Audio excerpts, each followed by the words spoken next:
Hello again, it is I, Patrick, and this is After Work. It's 5 in the p.m. I'm still driving around. I'm going to be driving around for a little bit longer, and I got a long drive ahead of me, so I'm going to just turn this thing on and start talking. Pretty busy week. I've been getting a lot of new patients, a lot of turnover, which kind of comes and goes in cycles in this kind of home care gig. I'm out delivering equipment to people now, like an hour after my shift should have been over, because the first patient that I saw today, I forgot that I promised her a commode, so I told her I'd come back at the end of my shift and drop it off, and so my car is full of these plastic bags that they use to wrap the equipment in when we bring it out. And then another patient that I saw today, I brought him a commode during my visit, but when I got to the house, the family noticed that it was covered in white powder. And we didn't know what the white powder was. We don't use any white powder in the process of cleaning up or disinfecting the equipment.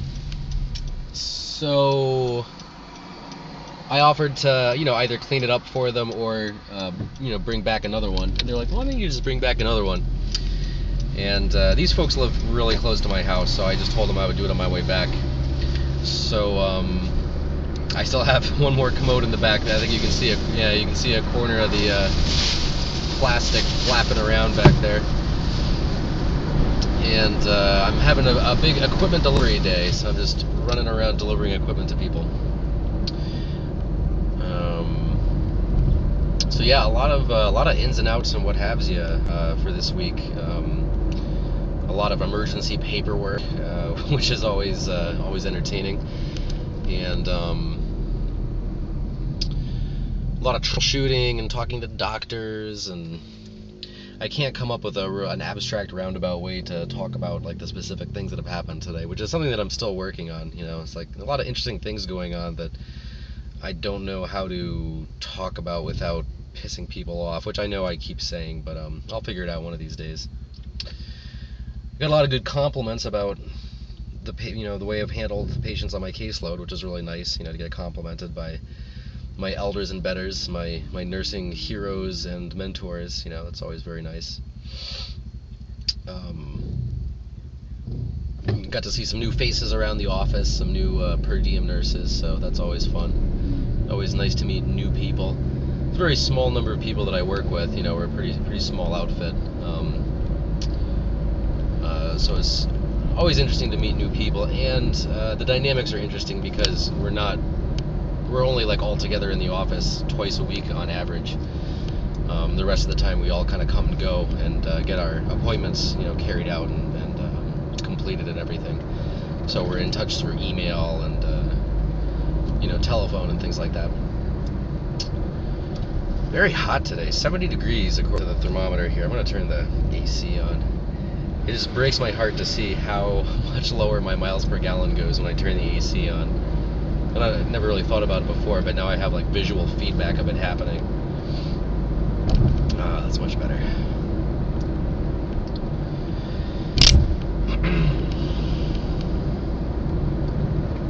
I'm more than halfway through this research methods class, and only one of the assignments out of the last 4 weeks has been graded.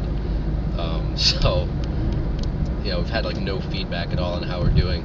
This week I have to do a critique of a quantitative study, nursing research.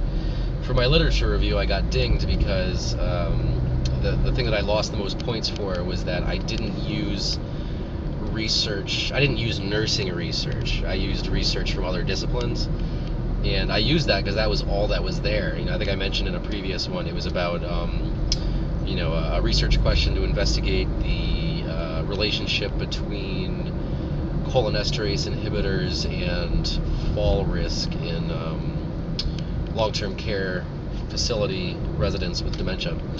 And no nursing research has been done on this subject, and I guess that's my own fault for picking a research question that I'm actually interested in, because that was the assignment: pick a research question that you're genuinely interested in.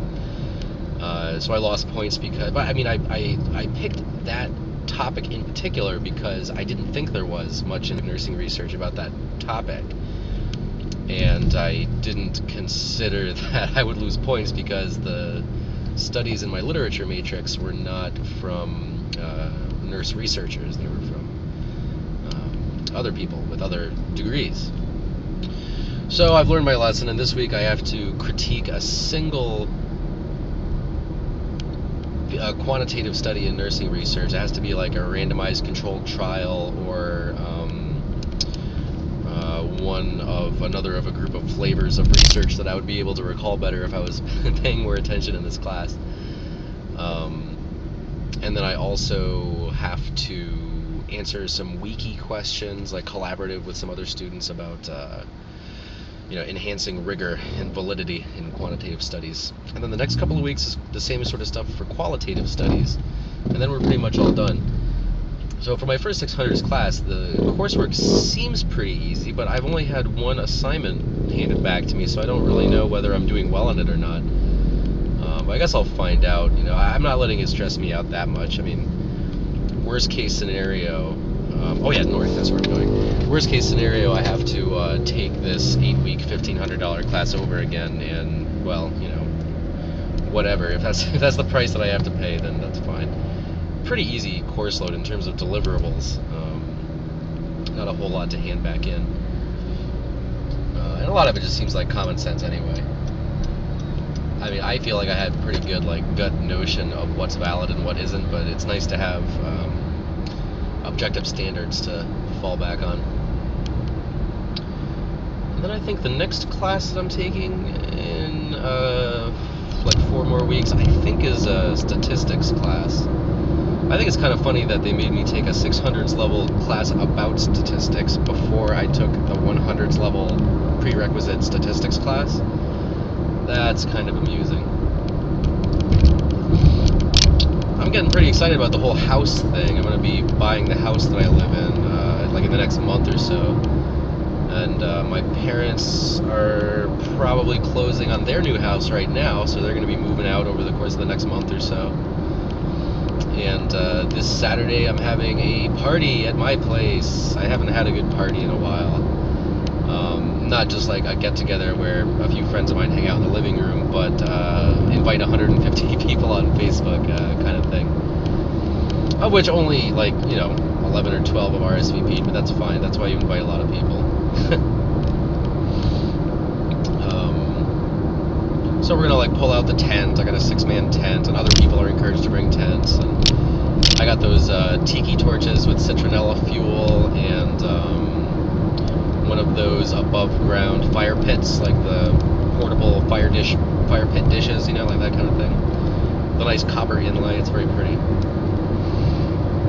But the citronella is like a must because of the there's a lake in the backyard and lots of bugs and stuff, so gotta have that those tiki torches with the citronella or whatever it is, some kind of wood.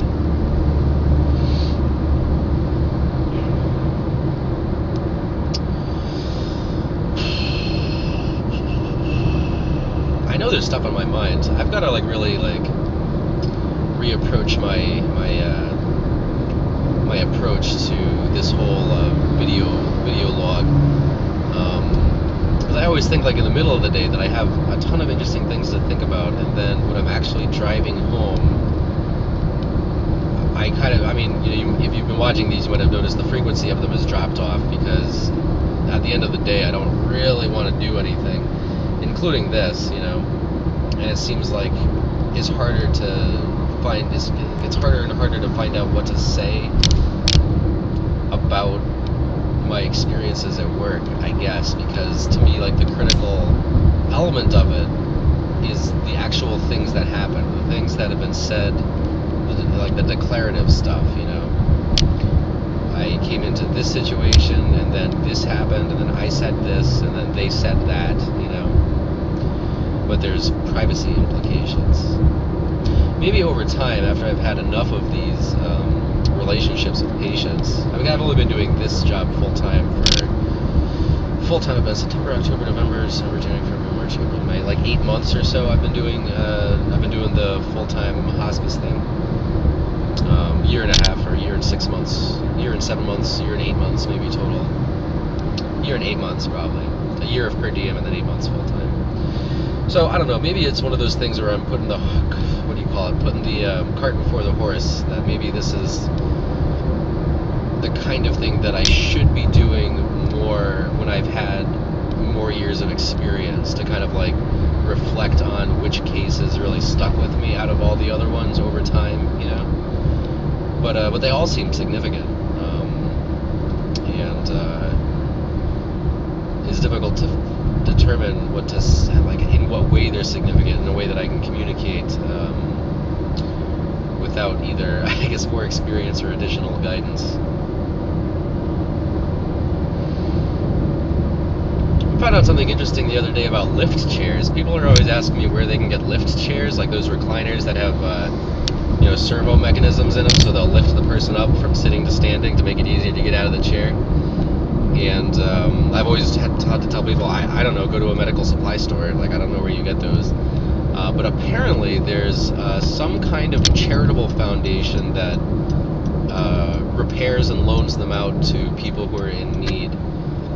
So that's a great resource to find out about. It's kind of amazing to me that we're always finding out about these new resources. Like, how come somebody hasn't put them all in a book so we can look them up when we need help with one of these things? Maybe that's something I can ask the social workers about. That seems to be like kind of more their area of expertise.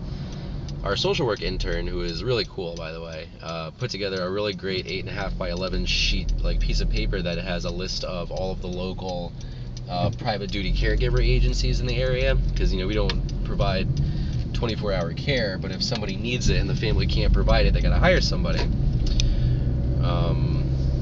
It's not cheap. It's like $180, $200 a day, maybe. Quite a racket. But very important now that more people are getting care at home. It's an important development. So, I mean, something like that, like a folder that has all of these kinds of charitable things in it that we can make use of, maybe indexed by topic, that'd be great. Maybe I could volunteer to help one of the social workers with it. Like another resource that I didn't know about until I investigated it was there's an organization for veterans of the Marine Corps. I think it's like the Marine Corps Service Organization or something. I don't remember exactly what it was called, but I found it by Googling, and I came across it because we had a patient that was a veteran of the Marines, and we tried to set veterans on our program up with a friendly visitor. If they want friendly visitors, we try to set them up with a friendly visitor who was retired from the same branch of the military as them, but we don't have any volunteers that are retired Marines. So I researched the National Marine Veteran Support Organizations sort of thing, and then contacted the national office that pointed me towards the regional commandant of our area or whatever, and they were able to set something up for him, and that was great. He's a really interesting character. I think one of the first times I met him, he described to me in detail all of the ways you can kill a man with a bayonet. Apparently this was something he was taught formally in the Marines, and there's a certain method to it, and he demonstrated it for me. Not with a bayonet, mind you, empty-handed. Yeah, meet some really interesting characters. It's a lot of fun. That's about it. I'm getting close to the place where I'm going, so for privacy reasons I gotta turn the video off, but I hope you're all having a good day, and I will talk to you again soon.